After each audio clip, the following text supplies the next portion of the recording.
Hello friends, welcome to Amit Sharma academy. ये आपका बिहार सामान्य अध्ययन है, जो आपका जीके आता है बिहार का। ये आपके टीआरई जो आपका 4.0 होने वाला है, उसके लिए काफ़ी इंपॉर्टेंट है। और जो भी आपके बिहार में बिहार स्पेशल पूछते हैं उसके लिए भी। तो ये आपका देखिए 2023 टू 24 ये नया बुक है। फर्स्ट पार्ट इसका अपलोड किया है, बिहार का जो सामान्य परिचय है। आज देखेंगे जो हिस्ट्री वाला पोर्शन है बिहार का। तो हिस्ट्री में आपका 3 पार्ट में आती है, एंशियंट, मिडिवल और आपका मॉडर्न हिस्ट्री। तो आज एंशियंट देखेंगे। और आप अगर चैनल पर नए हैं तो प्लीज़ चैनल को सब्सक्राइब कीजिएगा, क्योंकि मैं ऐसे ही वीडियोस लाता रहता हूँ और आपको काफ़ी प्लेलिस्ट मिल जाएंगी। मैंने पूरा टीआरई 1, 2, 3 जो भी अभी एग्ज़ाम हुआ है पूरा एनालिसिस किया हुआ है, जो पेपर हुआ है, और बताया कि किस चैप्टर से आया है और किस एनसीईआरटी या एससीईआरटी कौन सी पढ़नी चाहिए। मैंने पूरा डिटेल में समझाया हुआ है। आप एक बार चैनल पर विजिट कीजिएगा, आपको वीडियोस मिल जाएंगे। तो चलिए स्टार्ट करते हैं। ये बिहार का इतिहास है, देखिए प्राचीन बिहार देखते हैं इसका। तो इसमें देखिए आपका ऐतिहासिक दृष्टि से बिहार प्राचीन भारत का एक समृद्ध एवं वैभवशाली क्षेत्र रहा है। ऐतिहासिक दृष्टि से बिहार की समृद्धि को देखते हुए इसे भारतीय इतिहास का गर्भगृह कहा जाता है। प्रागैतिहासिक काल से ही ये मानव सभ्यता और संस्कृति का एक महत्वपूर्ण केंद्र था, जिसका देश के इतिहास और सांस्कृतिक जीवन में निर्णायक भूमिका रही। ठीक है, तो एक तरीके का परिचय है। ठीक है, और प्राचीन इतिहास में बिहार 3 प्रमुख महाजनपदों, आपके यहाँ पे जो महाजनपद थे 16 महाजनपदों में मगध, अंग और वज्ज, ये 3 आपके बिहार में पड़ते थे। ठीक है, मगध और लिच्छवी गणराज्य के शासनकाल की कार्य पद्धति से ही भारत में आधुनिक प्रशासनिक व्यवस्था की शुरुआत हुई। दुनिया का पहला गणराज्य, लोकतांत्रिक व्यवस्था का जनक वैशाली बिहार का ही अंग है। ठीक है, वैशाली जो आपका दुनिया का पहला गणराज्य है ये। ठीक है, तो ये मोस्ट इंपॉर्टेंट है, बहुत पूछता है। ठीक है, बिहार का वर्णन हमारे 2 महान ग्रंथों रामायण और महाभारत में किया गया है। एक और मर्यादा पुरुषोत्तम श्री राम ने बक्सर के निकट गुरुकुल में ऋषि विश्वामित्र से शिक्षा ग्रहण की, तो दूसरी ओर बौद्ध धर्म के प्रवर्तक जो महात्मा गौतम बुद्ध जी हैं और जैन धर्म के प्रवर्तक 24वें तीर्थंकर महावीर, जो आपके भगवान महावीर हैं, को बिहार की इस ऐतिहासिक भूमि में ही ज्ञान प्राप्त हुआ था। नेक्स्ट देखिए इसमें कालखंड के अनुसार बिहार के प्राचीनतम जो आपके इतिहास को जो बांटा गया है वो आपके 6 टाइप में है। देखिए, पूर्व पाषाण युग, फिर आपका मध्य पाषाण युग, फिर नव पाषाण युग और ताम्र पाषाण युग, फिर आपका आता है वैदिक काल, और एक आता है आपका लास्ट का महाजनपद काल। ठीक है, तो ये आपके 6 टाइप्स है। चलिए इसमें देखते हैं पहले वेद उपनिषद के लिए जो आदर्श वाक्य हैं ये बहुत पूछे जाते हैं। ठीक है, आपके तैयारी में काफी पूछे गए थे ये। अब जैसे लिखा ओम भूर्भुवः स्वः, ये गायत्री मंत्र है। ठीक है, तो ऋग्वेद में ये लिया गया। सत्यमेव जयते, ये तो काफी पूछा था, मुंडकोपनिषद से लिया गया। वसुधैव कुटुंबकम, ये भी मुंडकोपनिषद से लिया गया। अतिथि देवो भव, ये तैत्तिरीय उपनिषद से लिया गया। मातृ देवो भव, ये आपका तैत्तिरीय उपनिषद से लिया गया है। और नेक्स्ट आपका सर्वे भवन्तु सुखिना, ये बृहदरायण नायक सॉरी बृहदरायक उपनिषद है। ठीक है, नेक्स्ट है तमसोमा ज्योतिर्गमय, ये बृहदरायक उपनिषद। ठीक है, ये 7 नंबर वाला। नेक्स्ट देखते हैं वैदिक कालीन जो नदियां हैं उनका जो नाम पूछा जाता है, कभी प्राचीन नाम पूछते हैं, तो ये भी याद रखिएगा। ये देखिए आपका सतलज नदी को सूत्रधी बोलते हैं, व्यास नदी को विपाशा, और रावी नदी को परशुणी, झेलम नदी को वितस्ता। ये आपको याद होगा, ये अशोक का ये जो युद्ध हुआ था यहीं पे हुआ था, झेलम नदी है वितस्ता। चेनाब को अस्किनी, और गंडक को सदानीरा। सिंधु नदी जो सिंध थी पहले उसे सिंधु बोलते थे, और घग्गर को ये बृहस्पति या सरस्वती। ठीक है, जो अभी प्राय लुप्त हो गई है। ठीक है, अभी देखने को नहीं मिलती है। गंगा यमुना सरस्वती 3 का मेल था। नेक्स्ट है आपका देखते हैं इसमें आर्यों द्वारा निम्न जो क्षेत्र का नामकरण किया गया था। देखिए, हरियाणा और पंजाब का क्षेत्र वो ब्रह्मवर्ण था। गंगा यमुना का जो दोआब क्षेत्र था वो ब्रह्म ऋषि देश था। हिमालय में विंध्य तक का क्षेत्र जो था मध्य देश, और मध्य देश प्लस बिहार एवं बंगाल का क्षेत्र इसे आर्यवर्त बोलते थे। ठीक है, नेक्स्ट है महाजन जनपद काल में जो आपके बिहार था।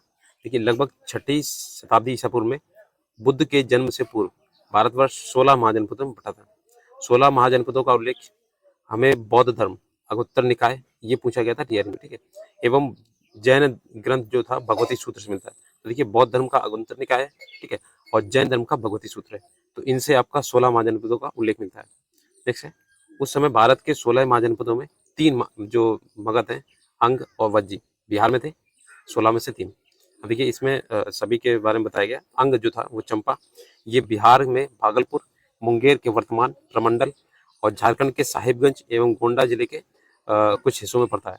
नेक्स्ट है मगध, ये आपका राजगृह वैशाली राजगृह ये गिरिव्रज इसकी राजधानी थी। वर्तमान पटना और गया के प्रमंडलों का वाले जो जिले थे उसमें मगध पड़ता था और सबसे विशाल था। ठीक है। नेक्स्ट है वज्जी, वज्जी आपका वैशाली इसकी राजधानी। 8 कबीलाई जो गणराज्यों का संघ बिहार में गंगा नदी के उत्तर में था। ठीक है, तो ये वज्जी था। नेक्स्ट है मल्ल, ये आपका कुशीनगर और पावा इसकी राजधानी, और ये भी एक गणराज्य संघ था जिसमें आधुनिक पूर्वी उत्तर प्रदेश के देवरिया, बस्ती, गोरखपुर और सिद्धार्थनगर जिले आते थे। नेक्स्ट है काशी, देखते हैं, ये काशी वाराणसी में। ठीक है, वर्तमान में बनारस का इलाका था ये। और कौशल, ये आपकी श्रावस्ती की राजधानी, कौशल ये इसकी जो राजधानी है श्रावस्ती है। वर्तमान का फैजाबाद जिला, गोंडा, बहराइच आदि जिले इसमें आते हैं। वत्स इसकी कौशाम्बी है। वर्तमान समय में कौशाम्बी जो है प्रयागराज और मिर्जापुर आदि के अंतर्गत आता है। ठीक है। नेक्स्ट चेदी, ये आपका सुक्तमती। ठीक है, आधुनिक बुंदेलखंड का क्षेत्र है इसमें। कुरु, ये आपकी इंद्रप्रस्थ इसकी राजधानी है। ठीक है, और यमुना नदी के पश्चिम में पड़ने वाले इलाके हरियाणा और दिल्ली, तो ये आपका कुरुक्षेत्र में आता था जहाँ पे युद्ध होता था कुरुक्षेत्र का। नेक्स्ट है पांचाल, पांचाल की राजधानी है आपके अहिछत्र और काम्पिल्य। ठीक है, और ये पश्चिमी उत्तर प्रदेश से यमुना नदी के पूर्व के इलाके तक है इसका। नेक्स्ट है शूरसेन, ये आपको मथुरा में पड़ता है। इसमें आज का ब्रजमंडल और क्षेत्र शामिल है इसमें। ठीक है, मत्स्य, मत्स्य जो है आपकी इसकी राजधानी है विराटनगर। इसमें राजस्थान के अलवर, भरतपुर और जयपुर के इलाके आते हैं। अगला है अवंती, उज्जैनी और माहिष्मती, आधुनिक मालवा, ये राजस्थान मध्य प्रदेश का जो क्षेत्र है इसी में आता है। अश्मक, ये पाटन या पोतन बोलते हैं, महाराष्ट्र और नर्मदा गोदावरी नदियों के बीच का ये इलाका पड़ता है। ठीक है। नेक्स्ट है गांधार, तक्षशिला या पुष्कलावती। ठीक है, इसके अंतर्गत पाकिस्तान के पश्चिमी इलाके और पूर्वी अफगानिस्तान के इलाके आते हैं। नेक्स्ट है कंबोज, राजपुर या हाटक, इसकी पहचान पाकिस्तान के हजारा जिले से के तौर पर की गई है। तो ये दो जो आपके महाजनपद हैं ये आपके पाकिस्तान के अंतर आते हैं। ठीक है, थोड़ा हिस्सा इनका पड़ता है। देखते हैं कि प्राचीन जो बिहार में धर्म सुधार के जो आंदोलन होते हैं काफी पूछे जाते हैं। धार्मिक सुधार आंदोलन, देखिए ईसा पूर्व 6वीं शताब्दी के आसपास नई चिंतन धाराओं में जन्म लिया, जिसे इतिहास में धार्मिक सुधार आंदोलन के नाम से जाना जाता है। उत्तर वैदिक काल ये कर्मकांडीय जटिलताओं और जातीय विषमताओं के साथ साथ अनेक सामाजिक बुराइयों से भी ग्रसित हो चुका था, इससे लोग त्रस्त थे। देख सकते हैं बौद्ध धर्म और जैन धर्म ने जब शांति और सामाजिक समरसता का प्रचार किया तो लोगों ने खुले दिल से इसका स्वागत किया। बुद्ध और महावीर दोनों लगभग समकालीन थे और दोनों ने ही इस बात पर बल दिया, वास्तविक सुख भौतिक समृद्धि या धार्मिक अनुष्ठान से नहीं बल्कि दया, दान, मित्रता जैसे मानवीय सरोकार वाले सामाजिक कर्मों से मिलता है। ठीक है, तो अब देखते हैं बौद्ध धर्म मोस्ट इंपॉर्टेंट है। ठीक है, और काफी पूछा था, आप बिहार का भी एग्जाम दीजिए या अदर स्टेट का कहीं पे भी, तो ये बौद्ध धर्म जैन धर्म काफी पूछे जाते हैं। ठीक है, तो देखिए इनके प्रतीक क्या है, तो जन्म इनका कमल एवं साण प्रतीक है इसका, और गृह त्याग में आपका घोड़ा, ज्ञान में पीपल जो बोधि वृक्ष है, निर्वाण ये आपके पद चिन्ह है। ठीक है, नेक्स्ट मृत्यु जो महानिर्माण बोलते हैं, महापरिनिर्माण ये स्तूप है। ठीक है, तो ये इसमें से स्तूप किसने बनवाए थे, अशोक के शासनकाल में बने थे काफी। देखिए बुद्ध से संबंधित महत्वपूर्ण घटनाएं जो है, जैसे हाथी तो माता के गर्भ में आना। ठीक है, कमल ये बुद्ध का जन्म, घोड़ा गृह त्याग, बोधि वृक्ष ज्ञान की प्राप्ति, धर्मचक्र प्रथम उपदेश था, और भूमि स्पर्श ये इंद्रियों पर विजय था। ठीक है, एक करवट सोना महापरिनिर्वाण। नेक्स्ट है बुद्धकालीन जो गणराज्य थे, तो ये कपिलवस्तु में शाक्य थे। ठीक है, सुमार पर्वत में आपके भग्ग, केशपुत्र कलाम, रामग्राम कोलिये, कुशीनारा ये मल्ल, पावा मल्ल, पिपलीवन ये मौर्य, अलकप ये बुल्ली, वैशाली लिच्छवी, मिथिला विदेह जो इसमें ज्यादा इंपॉर्टेंट है, जैसे वैशाली हो गया, मिथिला हो गया। ठीक है, कुशीनारा हो गया, ये आप याद कर लीजिएगा, बाकी इसमें ज्यादा जरूरी नहीं है। ठीक है, और नेक्स्ट है बौद्ध धर्म के परवर्ती धार्मिक संप्रदाय।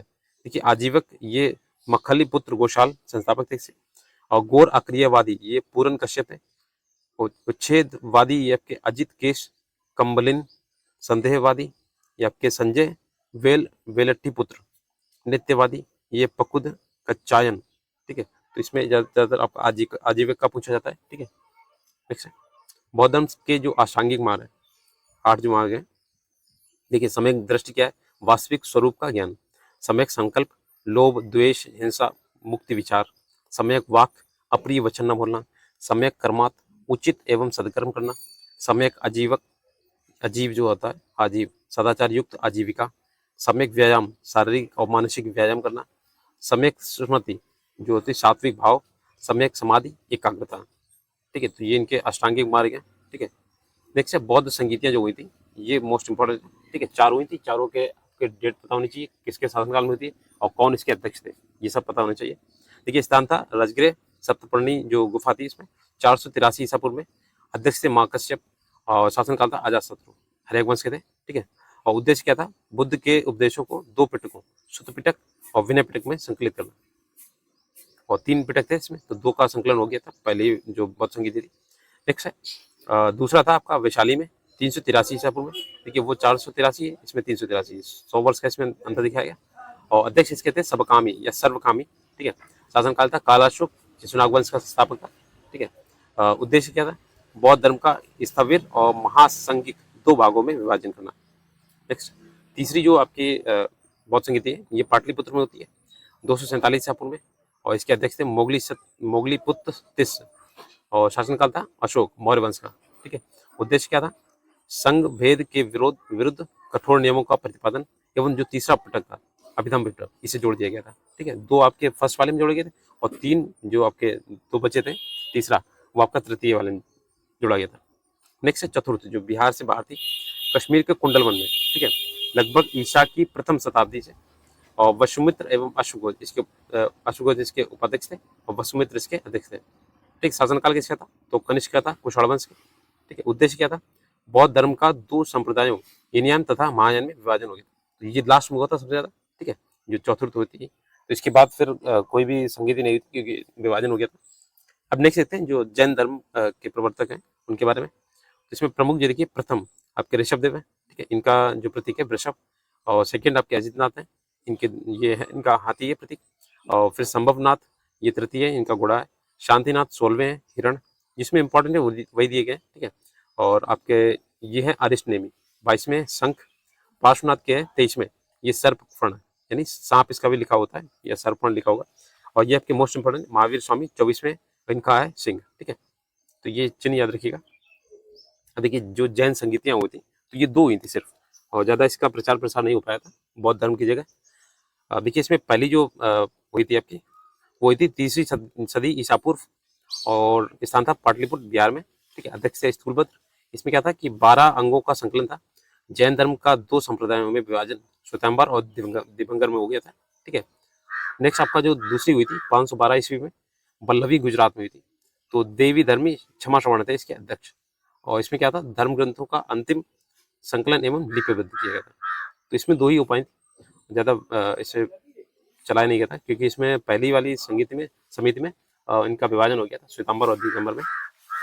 नेक्स्ट है पंच जो महाव्रत है, यारण व्रत। तो देखिए 5 जो ऐसे व्रत हैं वो कौन से करने चाहिए, अहिंसा यानी जीवों की हत्या न करना, सत्य सदा सत्य बोलना, अपरिग्रह संपत्ति का संग्रह न करना, असत्य चोरी न करना, ब्रह्मचर्य इंद्रियों पर नियंत्रण करना। तो ये 5 इन्होंने पंच महाव्रत बताए, अणुव्रत सिद्धांत दिए थे। नेक्स्ट है त्रिरत्न, देखिएगा त्रिरत्न आपके इसमें भी है और त्रिरत्न उसमें भी है। तो देखिए सम्यक दर्शन, इसे दृष्टि है दर्शन बोलिए, वास्तविक ज्ञान, सम्यक ज्ञान, सत्य में विश्वास, सम्यक आचरण, सुख दुख के प्रति संभाव। ठीक है, नेक्स्ट अब बौद्ध धर्म और जैन धर्म में जो समानता है वो क्या है, देखिए अहिंसा और शांति दोनों ही धर्मों का मूल जो इसका उद्देश्य था। ठीक है, दोनों का उदय यज्ञ कर्मकांड, ब्राह्मणवाद, जाति प्रथा और छुआछूत के विरोध में होता है। दोनों ही ईश्वर की सत्ता में विश्वास नहीं करते क्योंकि ये कर्मों पे ध्यान रखते थे। कर्मकांड जो भी होते हैं आपके आगे चल के वही दिखाई पड़ते हैं। ठीक है, तो ये ईश्वर पे विश्वास नहीं करते थे। दोनों ने ही पुनर्जन्म के सिद्धांत को स्वीकार किया। हाँ, लेकिन पुनर्जन्म जो होता है उस पर इन्होंने मत दिया है, तो उन्होंने एक स्वीकृति दी है इन्होंने। ठीक है, इन दोनों ही धर्मों ने अपने विचारों के प्रचार के लिए जनता की सरल भाषा का प्रयोग किया था। ठीक है, नेक्स्ट है दोनों धर्मों की स्थापना क्षत्रियों ने की क्योंकि बुद्ध और महावीर दोनों ही क्षत्रिय कुल के थे। दोनों ही समकालीन थे। गृह त्याग के समय दोनों की आयु लगभग समान थी। अब देखिए यहाँ पे असमानताएं क्या थी। देखिए बौद्ध धर्म में बौद्ध के उपदेश की भाषा जो थी वो पाली थी, और महावीर के जो भाषा दी थी उन्होंने उपदेश, वो था प्राकृत। तो दोनों में ये अंतर है। ठीक है, बल्कि इन्होंने जो वहाँ पे रहने वाले लोग थे उनकी आपके भाषा के अनुसार ही उपदेश दिए थे। तो उनके यहाँ पे प्राकृत भाषा ज़्यादा बोली जाती थी और बौद्ध धर्म में पाली भाषा थी। नेक्स्ट आपका विदेशों में प्रसार अधिक हुआ, भारत में नहीं हुआ था, तो इसीलिए बौद्ध धर्म में गौतम बुद्ध जी को लाइट ऑफ एशिया बोलते हैं। ठीक है, तो अभी के जैन धर्म में क्या प्रसार भारत में हुआ और विदेशों में कहीं नहीं हुआ था, तो इसीलिए ये कम इसका वर्णन मिलता है आपका। नेक्स्ट है संघ एवं भिक्षुओं पर आधारित था। ठीक है, और ये क्या था, जैन धर्म अनुयायियों पर आधारित था। जैन धर्म जो था ईश्वर एवं आत्मा के अस्तित्व को नकारते थे और ये आपके आत्मा को शाश्वत मानते थे। ईश्वर को नकारते थे लेकिन आत्मा को क्या शाश्वत मानते थे, क्योंकि वो कभी मृत्यु उससे नहीं मिलती है। ठीक है, आत्मा जो होती है। अब देखिए इसमें जो बौद्ध धर्म थे उन्होंने ना अधिक सुख और ना अधिक दुख अर्थात मध्यम मार्ग के समर्थक थे, और जैन धर्म जो थे वो कठोर व्रत पालन एवं उदासीन शारीरिक दुख के समर्थक थे। बौद्ध धर्म मोक्ष को मध्यम मार्ग के रूप में स्वीकार करता था, और जैन धर्म मोक्ष की सिद्धावस्था में शरीर का त्याग करता था। नेक्स्ट बौद्ध धर्म में नग्न मूर्तियों की पूजा नहीं होती थी, और जैन धर्म में क्या होता है, इस धर्म के अनुयायी महावीर की नग्न मूर्तियों की उपासक थे। और बौद्ध धर्म में अहिंसा का नियम व्यवहारिक था, और आपका जैन धर्म में अहिंसा का नियम कठोरतम था। नेक्स्ट ये बौद्ध धर्म में अष्टांगिक मार्ग से गृहस्थ भी निर्माण प्राप्त कर सकते थे। जैन धर्म के अनुसार गृहस्थ के लिए निर्वाण प्राप्त करना असंभव था। अगला देखते हैं इसमें। अब देखिए इसमें मगध साम्राज्य जो आता है और काफ़ी बड़ा है, तो इसे अच्छे से पढ़ते हैं इसमें। ठीक है, और इससे क्वेश्चंस काफ़ी आपके बनते हैं। अगर वीडियो अच्छा लगा प्लीज़ अभी शेयर कीजिएगा फ्रेंड्स के साथ में, और एक बार चैनल पर विजिट जरूर कीजिएगा। तो ये मगध राज्य के प्रारंभिक इतिहास का सर्वप्रथम जो उल्लेख है महाभारत में से मिलता है। इसमें मगध के शासक जरासंध का उल्लेख है, जिसे भीम ने द्वंद्व युद्ध में परास्त किया था। तो सबसे पहला जो मिलता है उल्लेख वो जरासंध से युद्ध हुआ था भीम का। ठीक है, तो वो उसके मगध के शासक थे। नेक्स्ट है महाभारत में गंगा के उत्तर में विदेह राज्य और दक्षिण में मगध का राज्य का उल्लेख मिलता है। ठीक है, गंगा के उत्तर में आपका विदेह राज्य था और दक्षिण में आपका मगध राज्य था, और काफी विस्तृत था ये।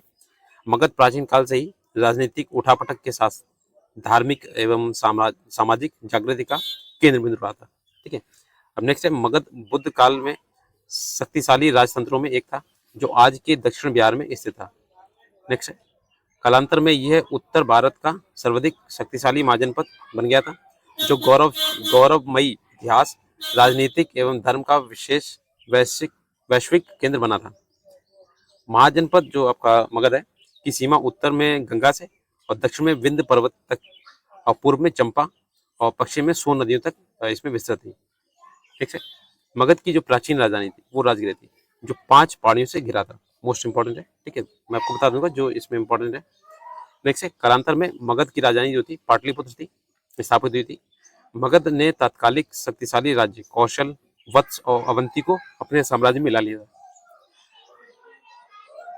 इस समय मगध का विस्तार अखंड भारत के रूप में हो गया था, जिसे अभी बोला जा रहा है कि अखंड भारत बनने का सपना दिया जा रहा है। प्राचीन मगध का इतिहास भारत का इतिहास बन गया था। जो प्राचीन मगध का इतिहास था वही भारत का इतिहास बन गया था। देखिए मगध साम्राज्य का उत्कर्ष करने में कई राजवंशों का महत्वपूर्ण स्थान था। देखिए प्रमुख जो राजवंश है, शासक और राजवंश जो भी है वो देख लेते हैं। तो हर एक वंश के देखिए बिंबिसार थे, अजातशत्रु थे, उदयभद्र, अनिरुद्ध, मुंड मंडक और नागदशक। तो इसमें इंपॉर्टेंट कौन सा, बिंबिसार हो गया, अजातशत्रु, उदयभद्र नहीं है पर ये ज्यादा नहीं पूछते, और नागदशक। ठीक है, इसे अपदंश करके क्या किया था, शिशुनाग ने अपना एक नया वंश स्टार्ट किया था, शिशुनाग वंश। तो शिशुनाग वंश के संस्थापक शिशुनाग है, फिर इसके बाद कलाशोक, फिर नंदीवर्धन। तो आपके नंद वंश के देखिए इन्होंने गणानंद जो थे इसके, ठीक है लास्ट वाले, देखिए पहले महापद्मनंद इन्होंने नंद वंश की स्थापना की थी। पंडुक, पांडुगति, भूतपाल, राष्ट्रपाल, गोविनाशक, दसिद्ध, कैवर्त, घनानंद। तो इसमें इंपॉर्टेंट केवल आपका फर्स्ट वाला लास्ट वाला। ठीक है, ये 20 वाला कोई नहीं पूछा। घनानंद को ही हरा के चंद्रगुप्त मौर्य ने अपनी सत्ता स्थापित की थी। और देखिए मौर्य काल में बिहार तो 323 ईसा पूर्व से 185 ईसा पूर्व के बीच का। देखिए मेगास्थनीज ने इंडिका में वर्णित जो जातियां थी, ब्राह्मण एवं दार्शनिक, कृषक वर्ग, ग्वाले तथा आकेटक, व्यापारी तथा श्रमजीवी, कारीगर एवं शिल्पी, योद्धा और सैनिक, निरीक्षक अथवा गुप्तचर, मंत्री एवं परामर्शदाता, सभासद। नेक्स्ट है देखिए बिंदुसार को प्राप्त उपाधियां जो थी, तो यूनानी लेखकों ने क्या किया था, अमित्रोचेटस बोला था ना, और संस्कृत ग्रंथ में अमित्रघात बोला था। और वायु पुराण में भद्रसार या मद्रसार बोला गया था। जैन धर्म में सिंहसेन बोला गया था। ठीक है, नेक्स्ट कौटिल्य का सप्तांग जो सिद्धांत है, इसमें ज़्यादा कुछ इंपॉर्टेंट नहीं है, सिद्धांत देख लेते हैं। राजा एवं स्वामी, ठीक है, और आपका अमात्य एवं मंत्री, और फिर आपका जनपद, ठीक है, दुर्ग, इसमें दुर्ग आता है 4 नंबर पे। नेक्स्ट है कोश, इतना डिटेल में नहीं पूछेगा आपका, ठीक है, और ये दंड या सेना, और नेक्स्ट आपका 7th वाला मित्र। ठीक है, अब देखिए अशोक द्वारा भेजे गए बौद्ध धर्म जो प्रचारक थे, तो मध्य हिंद तक ये आपके कश्मीर गांधार में भेजे गए थे, मध्यम ये आपका हिमालय में, शोन एवं उत्तरा ये आपके स्वर्ण भूमि, रक्षित ये आपका उत्तरी कर्नाटक बनवासी में, और धर्म रक्षित ये आपका अपरांतक, महारक्षित ये यवन राष्ट्र, महाधर्म रक्षित ये आपका महाराष्ट्र, महादेव ये मैसूर में, और महेंद्र एवं संघमित्रा ये श्रीलंका। बस यही आपका इंपॉर्टेंट है, बाकी कुछ भी इसमें इंपॉर्टेंट नहीं। ठीक है, ये महेंद्र एवं संघमित्रा इनके पुत्र और पुत्रियां थी, दोनों को श्रीलंका भेजा था बौद्ध धर्म के प्रचार के लिए। ठीक है, नेक्स्ट अशोक के स्तंभ एवं लेख, उनमें वर्णित जो विषय है, तो देखिए प्रथम जो शिलालेख है उसमें अहिंसा प्रबल, पशु बलि की निंदा, समारोह एवं प्रतिबंध का उल्लेख किया गया था। ठीक है, दूसरा क्या है, समाज कल्याण हेतु कार्य, मनुष्यों तथा पशुओं के लिए चिकित्सा की व्यवस्था, पड़ोसी राज्य चोल, पांड्य और सत्यपुत्र और केरल पुत्र चेर का वर्णन किया गया था इसमें। अगला है तीसरा, इसमें राजकीय अधिकारी युक्त रज्जुक तथा प्रदेशिका को यह आदेश दिया गया था कि वह हर 5वें वर्ष राज्य का दौरे पर जाएं और ब्राह्मणों, मित्रों, संबंधियों तथा श्रमणों से सदा उदारतापूर्ण व्यवहार करें। नेक्स्ट है चौथा था भोरी घोष युद्ध, जो उसकी जगह थी धम्मघोष शांति की घोषणा की गई थी। पशु हत्या को बहुत हद तक रोके जाने का दावा करते हैं इसमें। चतुर्थ, पांचवा देखिए शासन के 14वें वर्ष धम्म महामात्र नामक अधिकारी की नियुक्ति की चर्चा हुई। छठवां जो था आपका, इसमें आत्मनियंत्रण की शिक्षा दी गई थी। अधिकारी को हर समय कहीं भी सेवा भाव से तत्पर रहना बताया गया था। नेक्स्ट है सातवां, सभी संप्रदायों के लिए सहिष्णुता का भाव रखने का बल दिया गया था। आठवां, अशोक के धर्म जो आपका तीर्थ है यात्राओं का उल्लेख है। अशोक के बौद्ध गया की यात्रा उसका वर्णन मिलता है। नेक्स्ट देखिए इसमें आपका जो 9th वाला है, सच्ची भेंट एवं सच्चे शिष्टाचार का उल्लेख है। धम्म में सभी दासों और नौकरों के प्रति दया भाव रखना। दसम जो आपका है, इसमें ख्याति एवं गौरव की निंदा की गई तथा धम्म कीर्ति की श्रेष्ठता पर बल दिया गया। 11वां जो शिलालेख है, इसमें धर्म के वरदान को सर्वोत्कृष्ट एवं धर्म की व्याख्या की गई। 12वां जो है, ये भी सभी प्रकार के विचार, सम्मान, विभिन्न संप्रदायों के बीच समन्वय एवं महिला महामात्रों की नियुक्ति की गई। ठीक है, 13वां जो आपका, ये सबसे मोस्ट इंपॉर्टेंट है क्योंकि कलिंग युद्ध का वर्णन, युद्ध में 1 लाख लोगों के मरने एवं अशोक के हृदय परिवर्तन की बात इसी में की गई है, और साथ ही यवन राजाओं का वर्णन मिलता है। नेक्स्ट लास्ट वाला 14वां, प्रजा को स्वतंत्र धार्मिक जीवन जीने के लिए प्रेरित करना। इसमें अपने प्रजा के प्रति पितृत्व प्रेम भाव को अपनाने पर बल दिया गया था। नेक्स्ट अशोक के जो लघु स्तंभ लेख है, देखिए टोपरा आपका उत्तर प्रदेश में मोस्ट इंपॉर्टेंट, मेरठ में ये आपका लघु स्तंभ मेरठ में भी है उत्तर प्रदेश, प्रयागराज ये भी उत्तर प्रदेश में पड़ता है, लौरिया अरेराज बिहार में चंपारण, लौरिया नंदनगढ़ ये बिहार के चंपारण, रामपुरवा ये भी बिहार के चंपारण। मोस्ट इंपॉर्टेंट है, बहुत पूछे जाते हैं। ठीक है, ये बिहार के परिप्रेक्ष्य में था। नेक्स्ट है दिव्यदान के अनुसार अशोक के उत्तराधिकारी कौन थे, तो देखिए दशरथ थे, संप्रति थे, शलीशुक के बाद आपका देववर्मन, ठीक है, सतधनुष और वृद्धरथ। ठीक है, तो ये आपके 6 उत्तराधिकारी थे इनके। नेक्स्ट है मौर्य की जो राजधानी थी सबसे पहले, तो देखिए प्रांत था पाटलिपुत्र। ठीक है, वर्तमान स्थिति आपका बिहार में। उत्तरापथ ये तक्षशिला था, ठीक है, पाकिस्तान पड़ता था। दक्षिणापथ आपका सुवर्णगिरी ये आंध्र प्रदेश में, ठीक है, ये सुवर्णगिरी एक पर्वत है वहाँ पे। अवंती राष्ट्र ये उज्जैनी ये मध्य प्रदेश में। कलिंग ये तोशली ये आपका ओडिशा में पड़ता था, जहाँ पे कलिंग का युद्ध होता। नेक्स्ट मौर्यकालीन नगरीय जो प्रशासन की समितियां थी, प्रथम समिति उद्योग शिल्पों का निरीक्षण करती थी, द्वितीय समिति विदेशियों की देखरेख, तृतीय समिति जनगणना करती थी, चतुर्थ समिति व्यापार वाणिज्य की व्यवस्था, पंचम समिति विक्रय की व्यवस्था और निरीक्षण करती थी, षष्टम जो आपकी है बिक्री पर व्यवस्था करती थी, बिक्री कर जो होता था। नेक्स्ट है मौर्यकालीन मंत्रिपरिषद, देखिए अमात्य प्रत्येक विभाग का प्रमुख था, पुरोहित धर्म एवं दान विभाग का प्रधान था, सेनापति सैन्य विभाग का प्रधान था। युवराज ये राजपुत्र का, ठीक है। दैवारिक राजकीय द्वार रक्षक था। अंतर्वैशेषिक यह का अंतःपुर का अध्यक्ष था, ठीक है। समाहर्ता ये राजस्व विभाग का प्रधान था। सन्निधाता राजकीय कोष का अध्यक्ष था। प्रशासता राजकीय आज्ञाओं को लिपिक करने वाला था। नेक्स्ट है प्रादेशिक, प्रादेष्टि ये था कमिश्नर। पौर नगर का कोतवाल था। व्यावहारिक प्रमुख न्यायाधीश था। नायक नगर रक्षा का अध्यक्ष था। कर्मांतिक ये आपका उद्योग एवं कारखानों का अध्यक्ष था। दंडपाल सेना का सामान एकत्र करने वाला। दुर्गपाल ये आपका दुर्ग रक्षक था। अंतपाल ये सीमावर्ती दुर्गों का रक्षक था। नेक्स्ट है मौर्यकालीन विभागाध्यक्ष जो थे। पाटलाध्यक्ष जो थे ये लेखा विभाग का प्रधान था। सीताध्यक्ष ये मोस्ट इंपोर्टेंट, बहुत पूछता है। कृषि विभाग का प्रधान था, ठीक है। तो उस समय सीता जो थी उसे भूमि के रूप में वर्णित किया गया था, सीता भूमि। अकराध्यक्ष ये था खनिज विभाग का प्रधान। लक्षणाध्यक्ष ये टकसाल का अध्यक्ष था। और लवणाध्यक्ष ये नमक से संबंधित विभाग था। विविताध्यक्ष ये चारागाह का अध्यक्ष था। नवाध्यक्ष ये नावों और जहाजों का अध्यक्ष था। तो आप देख लीजिए जो भी अभी वर्तमान में हो रहा ये सभी पहले हो चुका है, ठीक है। पत्तनाध्यक्ष ये बंदरगाहों के विभाग का अध्यक्ष था। अंतपाल ये सीमा प्रदेश की देखभाल करने वाला था। और पौतवाध्यक्ष ये बांट एवं माप विभाग का अध्यक्ष था, ये भी बहुत पूछता है। सूत्राध्यक्ष ये कताई बुनाई विभाग का अध्यक्ष था। सोनाध्यक्ष ये बूचड़खाने का अध्यक्ष था। गणिकाध्यक्ष ये वैश्याओं के विभाग का अध्यक्ष था। बंधकाध्यक्ष बंधकाराध्यक्ष ये जेल खाने का अध्यक्ष था, ठीक है। नेक्स्ट है मौर्य साम्राज्य का बौद्ध धर्म के साथ संबंध क्या था। तो देखिए मौर्य साम्राज्य का बौद्ध धर्म के साथ अन्योन्याश्रय संबंध रहा है। सम्राट अशोक ने कलिंग युद्ध के बाद अहिंसा और शांति के अनुगामी बौद्ध धर्म से प्रभावित होकर बुद्धम शरणम गच्छामि, धम्मम शरणम गच्छामि, संगम शरणम गच्छामि एवं जियो और जीने दो जैसे लोक कल्याणकारी आपके आदर्शों को अपने राज धर्म में शामिल किया था।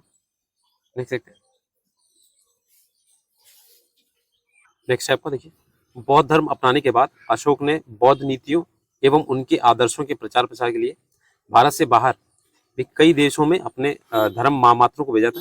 यहाँ तक कि इसके प्रचार के लिए अशोक ने अपने पुत्र महेंद्र एवं पुत्री संघमित्रा को कहाँ भेजा था, ये श्रीलंका में भेजा था, ठीक है। ठीक है सारनाथ में संरक्षित जो था सारनाथ सिंह, ये स्तंभ में चतुर सिंह के नीचे भगवान बुद्ध के जीवन में संबंधित 4 जो पशु हैं, हाथी, घोड़ा, बैल तथा सिंह या शेर की आकृति का उत्कीर्ण है।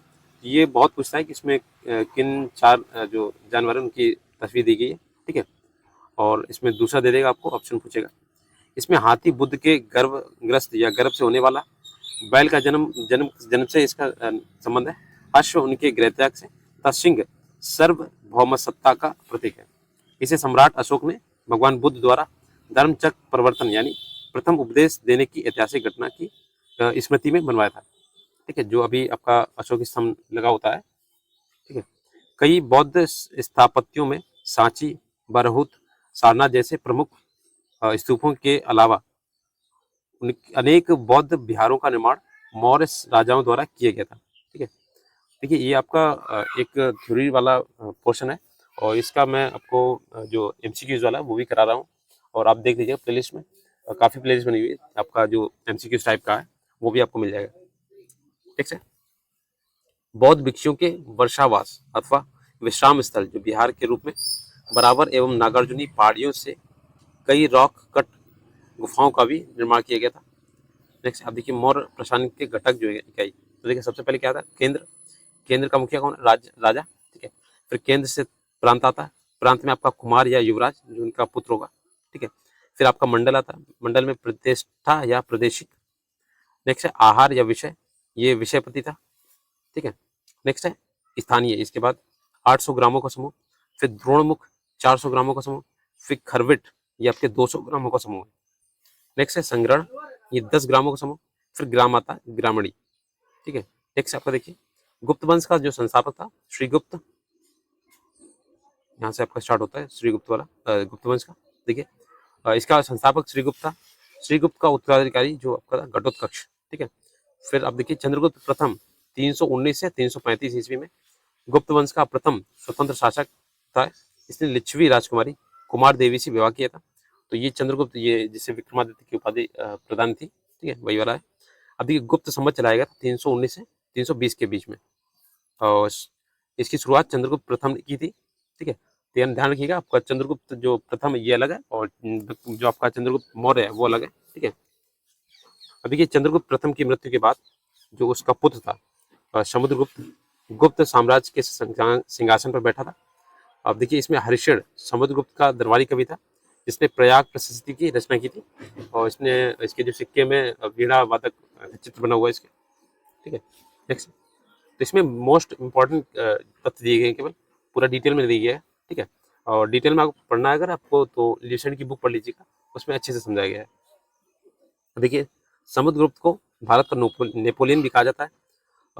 चंद्रगुप्त द्वितीय विक्रमादित्य ने रामगुप्त की हत्या कर गुप्त सिंहासन पर बैठा था। ये चंद्रगुप्त द्वितीय ने नागवंशीय कन्या कुबेर नागा से विवाह किया, जिससे क्या हुआ, प्रभावती गुप्ता नामक पुत्री का जन्म हुआ था। नेक्स्ट, चंद्रगुप्त द्वितीय के शासनकाल में चीनी बौद्ध यात्री फायान भारत आया था, ठीक है।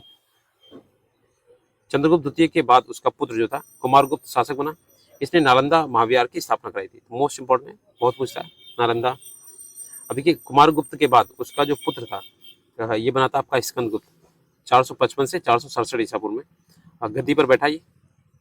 देखिए इसके शासनकाल में क्या था, हूणों पर आक्रमण होता, मोस्ट इंपॉर्टेंट बहुत पूछता है, ठीक है। इसमें किसके शासनकाल में सबसे ज्यादा हूणों का आक्रमण होता है, ये भी पूछता है। देखिए भानुगुप्त के एरण्य अभिलेख जो 510 ईस्वी में सती प्रथा का प्रथम अभिलेख प्रमाण मिलता है भानुगुप्त ने, और सती प्रथा को किसने बंद किया था, इसका भी पूछा जाता है, ठीक है। और इसका प्रयास जैसे अकबर ने भी किया था। नेक्स्ट, गुप्तकालीन प्रशासन जो था, गुप्त शासन की सबसे बड़ी प्रादेशिक इकाई देश थी, जिसके प्रशासक को गुप्ता कहा जाता था। दूसरी प्रादेशिक इकाई भोक्ति थी, जिसके शासक को गुप्ता कहा जाता था। दोनों को गुप्ता ही कहा जाता था। भोक्ति के नीचे विषय होता था, जिसका प्रमुख विषयपति कहलाते थे। प्रशासन की सबसे छोटी इकाई ग्राम थी। ग्राम प्रशासन का सर्वोच्च अधिकारी ग्रामपति या महत्तर होता था। ग्राम सभा को मध्य भारत में पंचमंडली तथा बिहार में ग्राम जनपद कहा जाता था। नेक्स्ट है गुप्तकालीन अधिकारी एवं विभाग। देखिए तो महादंड नायक ये न्यायाधीश था। संधि विग्रहिक ये युद्ध एवं शांति का मंत्री था। महाबलाधिकृत ये सेनापति का, ठीक है। नेक्स्ट है दंड पार्श्विक ये पुलिस विभाग का। विनय स्थिति स्थापक जो था शिक्षा एवं धर्म संबंधी अधिकारी था। महाप्रतिहार ये राज्य प्रसाद का अधिकारी था। महाचपटलिक जो था लेखा विभाग का अधिकारी। ध्रुवाधिकरण ये भूमि संग्रह अधिकारी था। सौलिक ये आपका सीमा शुल्क अधिकारी था। देखिए इसका जो समाज है गुप्तकालीन समाज, उसे देखते हैं। तो गुप्तकालीन समाज परंपरागत 4 वर्णों में विभक्त था। चारों वर्णों का आधार गुण और कर्म न होकर जन्म था। गुप्तकालीन सामाजिक व्यवस्था की सबसे छोटी इकाई परिवार थी। फायन के वर्ण के अनुसार गुप्त काल में अस्पृश्य वर्ग था। इसे अत्यंज और चांडल कहा जाता था, ठीक है। नेक्स्ट है नई जातियों ने में भूमि अनुदान के कारण कायस्थों का जन्म हुआ था, उदय हुआ था, सॉरी। कायस्थों का सर्वप्रथम उल्लेख याज्ञवल्क्य स्मृति में मिलता है। नेक्स्ट देखिए जो गुप्त काल में देवदासी प्रथा का प्रचलन था। कालिदास के ग्रंथ जो था उनका मेघदूत में उज्जैन के महाकाल मंदिर में देवदासी रखे जाने का उल्लेख मिलता है। नेक्स्ट कामसूत्र एवं मुद्रा राक्षस में गणिकाओं तथा वैश्याओं का उल्लेख है। नेक्स्ट गुप्त काल में दास प्रथा थी वो प्रचलित थी। मनु ने 7 प्रकार के तथा नारद ने 15 प्रकार के दासों का उल्लेख किया है। अब ये अर्थव्यवस्था इसकी क्या थी गुप्त काल की। गुप्तकालीन अर्थव्यवस्था का मुख्य आधार जो था वो कृषि था। निर्वर्तन कुल या वाय द्रोणपाप आड़पाप वाप भूमि माप का पैमाना था। अमरकोश में 12 प्रकार की भूमि का उल्लेख मिलता है। देखिए भूमि के प्रकार, देखिए क्षेत्र ये खेती के लिए उपयुक्त भूमि थी। खिल जो भूमि जोती नहीं जा सकती। वास्तु वास करने योग्य भूमि। गोचर चारा योग्य भूमि। अप्रहित जंगली भूमि। तो इसमें ये खिल वाला पूछा जाता है, ठीक है, अप्रहित वाला। नेक्स्ट है इस काल में नालंदा वैशाली आदि स्थानों से श्रेणियों सर्तवाहों आदि की मोहरें शिल्पियों और संगठनात्मक गतिविधियों को प्रदर्शित करती है। नेक्स्ट है गुप्त शासकों के द्वारा सर्वाधिक स्वर्ण मुद्राएं जारी की गई, जिन्हें अभिलेखों में दीनार कहा गया था। ठीक है, फायन के अनुसार सामान्य लोग मुद्रा के रूप में कौड़ियों का प्रयोग करते थे। अब देखिए सुदर्शन झील, ये आपका सुदर्शन झील गुजरात के गिरनार में स्थित है।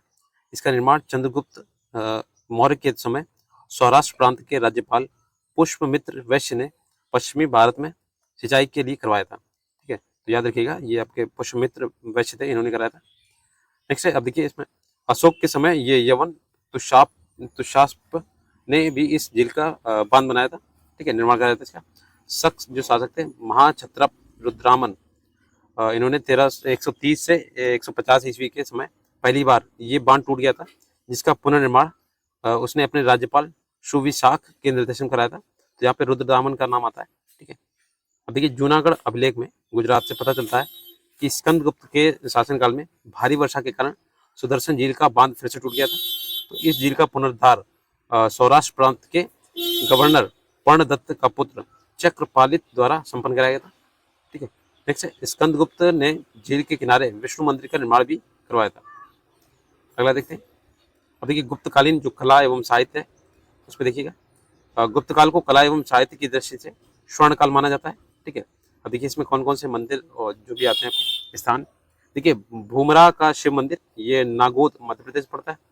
तिगवा का विष्णु मंदिर ये जबलपुर मध्य प्रदेश में पड़ता है। देवगढ़ का दशावतार मंदिर झांसी के उत्तर प्रदेश में पड़ता है। ठीक है, नाचना कुठार का पर्वती मंदिर ये पन्ना मध्य प्रदेश में। भीतरगांव का मंदिर ये कानपुर उत्तर प्रदेश में पड़ता है। ठीक है, नेक्स्ट गुप्त काल में पाटलिपुत्र मथुरा सारनाथ मूर्ति कला के प्रमुख केंद्र थे। गुप्त काल में चित्रों के अवशेषों को बाघ अजंता तथा बादामी की गुफाओं में देखा जा सकता है। देखिए अजंता की गुफा संख्या 16, 17 एवं 19 गुप्तकालीन है। ठीक है, गुप्तकालीन प्रसिद्ध साहित्य एवं साहित्यकार जो थे, देखिए अभिज्ञान शाकुंतलम है, कालिदास के रचयिता इसके रचयिता है। इसमें दुष्यंत और शकुंतला की प्रेम कथा है, तो इसलिए मोस्ट इंपॉर्टेंट कि इसमें पूछा जाता है ये किसके विषय में वर्णित है। ठीक है, नेक्स्ट है मालविकाग मित्रम, ये भी कालिदास द्वारा रचित है। अग्निमित्र एवं मालविका का प्रेम कथा इसमें। विक्रमो वर्षियम ये आपका कालिदास का है। इसमें पूर्वा एवं उर्वशी की प्रेम कथा है। ठीक है, नेक्स्ट है स्वप्न वासदत्त ये भास का है। ठीक है, उदयन और वासदत्ता की कथा इसमें। अगला मुद्रा राक्षस ये आपके विशाख दत्त का ये नाटक है। चंद्रगुप्त मौर्य से संबंधित कथा है ये। ठीक है, देवी चंद्रगुप्तम ये विशाख दत्त का है। चंद्रगुप्त और ध्रुव स्वामिनी की विवाह का वर्णन किया गया इसमें। मृक्षकटिकम ये शूद्रक की रचना है। ठीक है, तो इसमें ब्राह्मण चारुदत्त तथा गणिका वसंत सेना की कहानी कही गई। अब देखिए चंद्रगुप्त द्वितीय के नवरत्न जो आपके अकबर ने जो रखे थे, जो नवरत्न रखे थे वो इसी से प्रेरित होकर रखे थे। देखिए धनवंतरी, इसमें मैं आपको नाम बता दे रहा हूँ केवल, बाकी इसमें इतना खास नहीं है। ठीक है, ये धनवंतरी था। फिर आपका था ये था चपड़क, फिर अमर सिंह था, फिर ये शंकु थे, वेताल भट्ट था। ठीक है, वेताल की जो कहानी थी, विक्रम वेताल की कहानी। देखिए घट घर पर, इसमें कालिदास ये मोस्ट इंपॉर्टेंट जो है आपकी कालिदास है। ठीक है, ये बता दे रहे हैं कालिदास जो थे ये आपके सबसे ज्यादा प्रिय कवि थे। इन्होंने भी अपने ग्रंथों में विक्रम के व्यक्तित्व का उज्ज्वल स्वरूप निरूपित किया था। वे न केवल अपने समय में अप्रितम साहित्यकार थे, अपितु आज तक कोई उन जैसा अप्रितम साहित्यकार उत्पन्न नहीं हुआ था। उनके 4 काव्य थे, 3 नाटक काफी थे, जैसे अभिज्ञान शाकुंतलम उनकी सर्वोत्कृष्ट आपके सर्वोत्कृष्ट रचना मानी जाती थी। अभी मैंने आपके कालिदास के नाटक दिखाए थे इसमें। ये थे वरामिर। ठीक है, तो ये एक गणितज्ञ और खगोल शास्त्री थे, तो इंडिया के पहले आपके मैथमेटिशियन थे। ठीक है, और अनेक ग्रंथों का प्रणय किया था, जैसे सूर्य सिद्धांत दिया था, बृहद जातक दिया था, बृहद संहिता, पंच सिद्धांत कारिका, विवाह पटल, लघु जातक, योग यात्रा आदि इनकी रचनाएं। ठीक है, नेक्स्ट है वररुचि, ये कालिदास की बात थी। वररुचि भी अन्यतम काव्य रचनाओं में गिने थे। पत्र कौमुदी, सुदु की कर्णामृत, ठीक है, सुभाषितावली इनकी प्रमुख रचनाओं में इनकी गिनी जाती है। अब देखिए नेक्स्ट इसका चंद्रगुप्त द्वितीय के नवरत्नों के अलावा इतिहास में सम्राट अकबर के नवरत्न थे और शिवाजी के भी अष्टप्रधान थे। ठीक है, कृष्णदेव राय के दरबार में अष्टदिग्गज थे। तो सभी ने इन्हीं से प्रेरित होकर अष्टदिग्गज या नवरत्न जो भी रखे थे चंद्रगुप्त द्वितीय के ही द्वारा ये प्रेरित हुए थे। अब देखते हैं थानेश्वर जो आपका पुष्पभूति वाला जो वर्धन पड़ता है, वर्धन वंश वाला। तो देखिए इसमें पुष्पभूति वंश का संस्थापक पुष्पभूति था। प्रभाकर वर्धन इस वंश के प्रभावशाली शासक थे। राजवर्धन की मृत्यु के बाद हर्षवर्धन थानेश्वर का गद्दी पर बैठा था। हिंगसान हर्ष को शिलादित्य के नाम से संबोधित करता था। हर्ष ने शशांक को पराजित कर कन्नौज पर अधिकार कर लिया था। ठीक है, इसमें काफी लंबी कहानी है, कन्नौज पे इनकी बहन थी। ठीक है, एहोल प्रशस्ति के अनुसार हर्ष एवं पुलकेशिन द्वितीय के बीच नर्मदा नदी पर एक युद्ध हुआ था। देखिए हर्ष के पूर्वज शिव एवं सूर्य के उपासक थे, परंतु हिंगसांग से मिलने के बाद हर्ष बौद्ध धर्म की महायान शाखा को राष्ट्रय दिया था।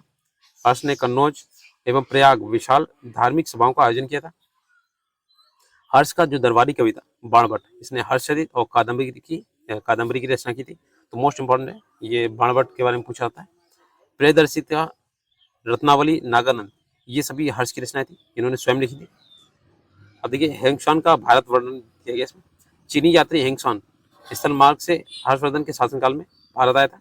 वह नालंदा के बौद्ध विश्वविद्यालय में पढ़ने और भारत से बौद्ध ग्रंथ संग्रह करने के उद्देश्य से भारत आया था। हेंगसान ने अपनी जो ग्रंथ थी सियुकी के नाम से लिखी थी। हेंगसांग को यात्रियों का राजकुमार कहा जाता था। तो इनकी जो सियुकी रचना है काफी इंपॉर्टेंट है। ठीक है, नेक्स्ट है जो बंगाल का पाल वंश था। हर्षवर्धन के काल जो साम्राज्य के विघटन के पश्चात 8वीं शताब्दी के मध्य में पूर्वी भारत में पाल वंश का उदय हुआ, जिसका संस्थापक आपका गोपाल था। ठीक है, इसके बाद धर्मपाल आता है, ध्यान रखिएगा, गोपाल इसका संस्थापक था। गोपाल के बाद उसका पुत्र धर्मपाल सिंहासन पर बैठा। उसने कन्नौज पर आक्रमण किया और चक्रा युद्ध को कन्नौज का शासक नियुक्त किया था। उसने उत्तरापद स्वामिनी की उपाधि धारण की। अब देखिए धर्मपाल बौद्ध धर्म का अनुयायी था। उसने भागलपुर में विक्रमशिला विश्वविद्यालय तथा सोमपुर में महाविहार की स्थापना की थी। ठीक है, तो ये आपका विक्रमशिला किसने बनवाया था? ये आपके ये जो आपका धर्मपाल था इसी ने बनवाया था। नेक्स्ट है, धर्मपाल के बाद देवपाल गद्दी पर बैठा और इसने शासन काल में अरब यात्री सुलेमान भारत आया था। जावा के शासक बालपुत्र देव के आग्रह पर देवपाल ने नालंदा में बिहार हेतु 5 गांव अनुदान में दिया था। महिपाल के शासन काल में चोल शासक राजन चोल ने बंगाल पर आक्रमण किया और पराजित कर दिया था। नेक्स्ट, महिपाल को पाल वंश का द्वितीय संस्थापक कहा जाता है। बौद्ध विद्वान शांत रक्षित एवं अतीश दीपाकर पाल वंश के शासनकाल में ही तिब्बत गए थे। नेक्स्ट आपको देखिए बंगाल का सेन राजवंश था। बस इतना ही रह गया इसमें प्राचीन इतिहास में। सेन राजवंश की स्थापना सामंत सेन ने राढ़ नामक स्थान पर की थी। सामंत सेन का उत्तराधिकारी विजय सेन था। श्री हर्ष नामक कवि ने उनकी प्रशंसा में विजय प्रशस्ति काव्य की रचना की थी। बल्लाल सेन विजय सेन का उत्तराधिकारी था। बल्लाल सेन को बंगाल में जाति प्रथा, कुलीन प्रथा को संगठित करने का श्रेय प्राप्त था। बल्लाल सेन ने दान सागर ग्रंथ की रचना किया था और अद्भुत सागर की रचना को प्रारंभ किया था, किंतु उसे पूर्ण नहीं कर पाया था। नेक्स्ट है, बल्लाल सेन ने गौडेश्वर और निशंकर परमा माहेश्वर की उपाधियां धारण की थी। नेक्स्ट है, बल्लाल सेन का उत्तराधिकारी लक्ष्मण सेन था। इसने एक अन्य राजधानी लक्ष्मणवती लखनौती की स्थापना की थी। नेक्स्ट है, लक्ष्मण सेन ने गढ़वाल शासक जयचंद को पराजित किया था। सन 1202 में बख्तियार खिलजी ने लखनौती पर आक्रमण किया और उसे नष्ट कर दिया था। नेक्स्ट है, लक्ष्मण सेन ने बल्लाल सेन द्वारा प्रारंभ किए गए अद्भुत सागर को पूरा किया था। श्रीधर इसका जो था दरबारी कवि था। ठीक है, लक्ष्मण सेन के दरबार में गीत गोविंद के लेखक जयदेव और पवन दूत के लेखक धोई, ब्रह्मांड सर्वस्व के रचयिता हलायुद्ध निवास करते थे। नेक्स्ट आपका देखिए लक्ष्मण सेन ने परम भागवत की उपाधि धारण की तथा लक्ष्मण संवत का प्रचलन भी किया था। अभी के कन्नौज में कौन सा था? तो मौखरी राजवंश था। प्रमुख शासक जो थे हरिवर्मा, ईशान वर्मा और सर्ववर्मा, इन्होंने हुड़ों को पराजित किया था। नेक्स्ट है थानेश्वर। ये पुष्पभूति और इसमें जो शासक थे पुष्पभूति, प्रभाकर वर्धन, राजवर्धन और हर्षवर्धन। विशाल राज्य स्थापित किया, बौद्ध धर्म को आज प्रश्रय दिया था उन्होंने। नेक्स्ट है बल्लभी। ये मैत्रक। इसमें देखिए शासक कौन थे? भट्टार्क, दर्शिन, ध्रुवसेन प्रथम और धरनपट्ट गोसेन शिलादित्य प्रथम। देखिए इसमें गुप्तोत्तर काल के नवोदित राजाओं पर सबसे लंबे समय तक शासन किया था। नेक्स्ट है बंगाल, इसमें 4 गौड़ थी इसका राजधानी। इसका था शासक साम्राज्य, जो शासक था इसका थानेश्वर एवं कन्नौज को शासकों से इसकी शत्रुता थी। ठीक है, तो कन्नौज पे इससे अधिकार कर लिया था।